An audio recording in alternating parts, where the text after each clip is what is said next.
មិនមែនគ្រាន់តែជាក្រដាសមានតម្លៃតែវាជាមេរៀនបញ្ជាក់ពីការទទួលខុសត្រូវនិងជំរឿនកុមារម្នាក់ប្រមូលបានប្រាក់ 10,000 រៀលពីពិធីថ្ងៃខួបកំណើតរបស់ខ្លួនម្ដាយកុមារបានប្រាប់កូនគាត់ថាកូនអាចចាយវាឥឡូវនេះឬសន្សំទុកបន្ថែមសម្រាប់ទិញអ្វីដែលមានតម្លៃជាង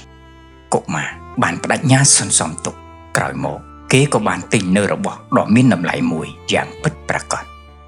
ត្រូវប្រាប់កូនអ្នកថាប្រាក់កាសមិនមែនកើតឡើងដោយចៃដន្យនោះទេរកប្រាក់ពិបាកតែការចាយវិញវាជាការងាយស្រួលបញ្ហាដែលសំខាន់នោះគឺតើយើងត្រូវប្រើប្រាស់និងចាយវាតាមវិធីណាឲ្យបានឆ្លាតវៃក្មេងជាគ្រប់គ្រងប្រាក់កាសតាំងពីវ័យកុមារដល់គេធំឡើងមិនងាយនឹងជំពប់ជើងដួលដោយសារហិរញ្ញវត្ថុនោះឡើយហើយរឹតតែសំខាន់ជាងនេះទៅទៀតក្មេងវាអាចនឹងស្គាល់ពីតម្លៃនៃប្រាក់កាសដែលវារកបានដោយកម្លាំងកាយនិងកម្លាំងចិត្តរបស់វា 80% នៃកុមារដែលគ្មានគោលការណ៍រឹងមាំវាអាចនឹងជួបផលវិបាកក្នុងជីវិតរស់នៅ